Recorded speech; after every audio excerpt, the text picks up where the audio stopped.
लातूर शहरात मोटरसायकल चोरीचे सत्र अजूनही थांबले नाही।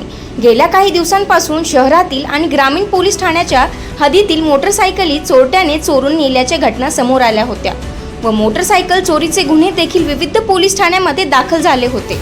त्यानुसार पोलीस अधीक्षक अमोल तांबे यांच्या सूचनेनुसार शिवाजीनगर पोलीस ठाण्याचे पोलीस निरीक्षक संतोष पाटील यांनी पथक तयार करून डिब्बी पोलिसांना आदेशित केलं होतं।